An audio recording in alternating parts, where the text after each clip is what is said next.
Hello, my name is Marcia Johnson, and I'm an independent Stampin' Up! Demonstrator. And together with my grandnieces and nephew, Allie, Ashley, and Ryan, we are Marcia's Crafts. Today, I'm going to show you how to make this lovely Free as a Bird card featuring something from our annual catalog. On page 91, we have the Bird Ballad laser cut cards and tin. It comes in this lovely little tin, and it has laser cards. They're really beautiful, and comes with envelopes. These are regular size A2 cards, and the envelopes have that lovely scallop in the back. So we'll be using one of those. The other things we will be needing will be the Free as a Bird stamp set, the stitched nested labels, which this can be purchased as a bundle. When you buy them together, you save 10%. For ink, we'll be using Memento Tuxedo Black because we are going to be coloring with blends. Any of the things needed to make these cards can be purchased at marciascrafts.stampinup.net, and we would love your business. The dimensions and supplies will be listed below this video as usual. First thing we will need is our card and our envelope.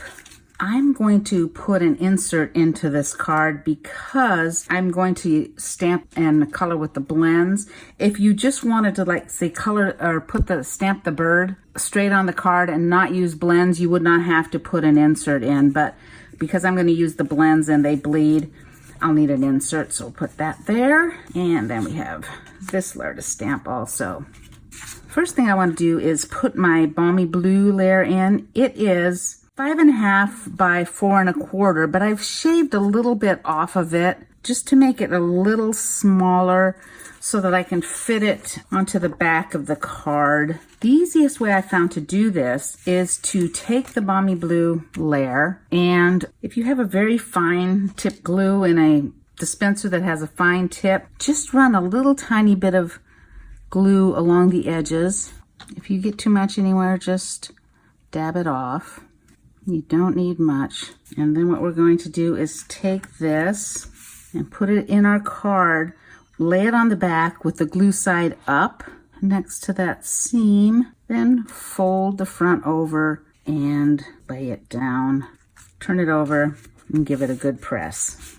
That's the easiest way I found to attach cardstock to the front of this paper. It's loose here, but don't worry, we're going to put something there and that will help hold it down. So you can just lay that aside. Next, we're going to do some stamping.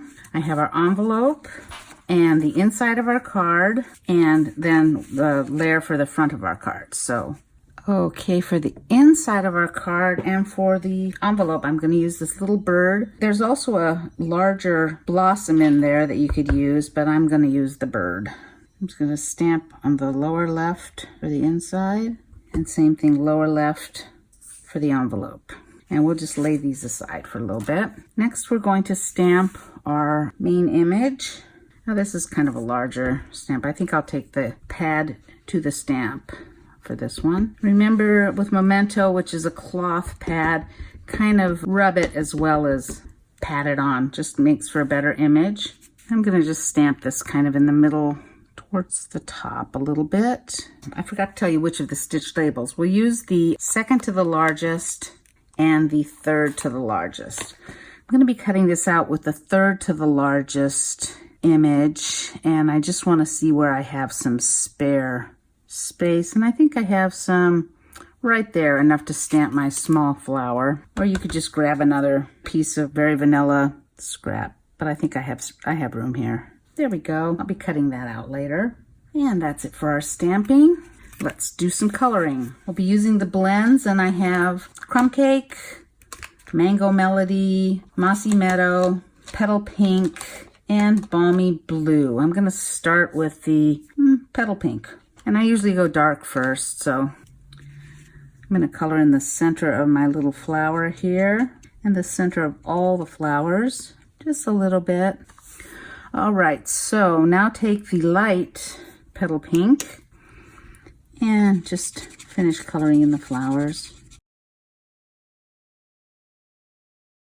Next, I'm going to do the bird's beaks. I'm going to do those in dark Mango Melody. And you just barely have to touch it to color those in. And let's get our other birds back in here. Oh, the envelope, I forgot. Because we are coloring with the blends, do put something inside your envelope so that colors don't blend through. So it's not very much fun to color it beautifully and then turn it over and see a big old splotch on the back. Don't ask how I know. Okay, next we're going to use the Mossy Meadow. And to do that, I'm just going to maybe make a little slash down the middle of the leaves just to give it a little bit of depth and dimension, and then fill in the rest with the light.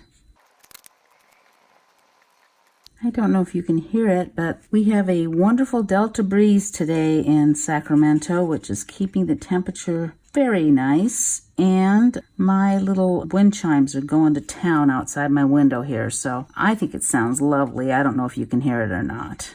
Okay, now we'll do the Balmy Blue, and we'll do the dark first, so all the shadowed areas. These blends are very forgiving. I know I've said this before, but I really used to hate to color. But with these blends, oh, they make everything look good. You can hardly screw it up. And then you just blend with the lighter color. Okay, next we'll do the other two birds. So, do the dark here. Okay, and finally we're going to use the Crumb Cake. Again, first the dark, and the light.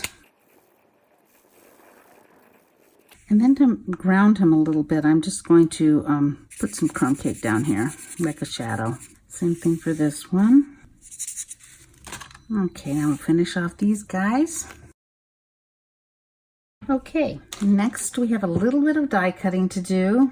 As I said, we're going to use the second largest of the stitched nested labels to cut out a piece of Old Olive. And then we're also going to cut out this label here. Just, I think I would have it go pretty much like that. And to the miracle of YouTube, we again have that done. And here's this one. We still do have this little flower to fussy cut.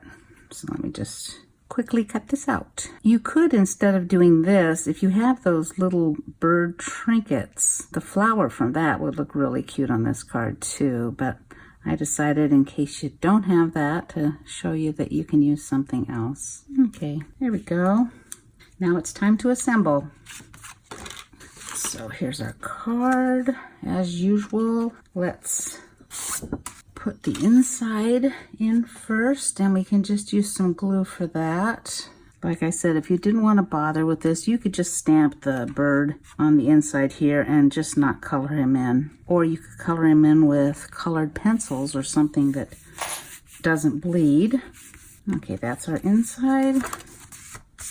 For the outside, we are just going to layer this image on our Mossy Meadow layer. Let's put it right in the middle. Then we're going to put some dimensionals on the back here.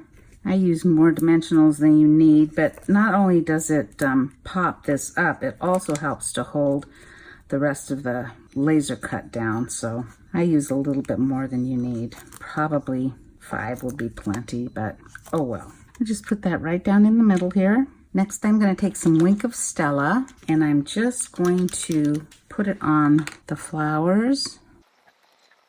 I don't know if you can see it, but in person it really does make them sparkle. Okay, last thing we have to do is I took some linen thread and I made a triple bow, and I'm going to take a glue dot and attach that to the front of the card right about here. And then I'm going to take that little flower and put it right on top of that bow. Okay, that completes our card.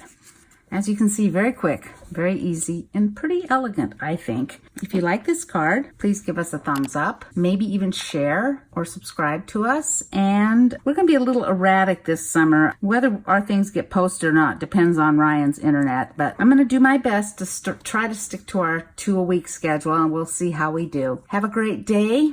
Bye for now. Hope to see you next time.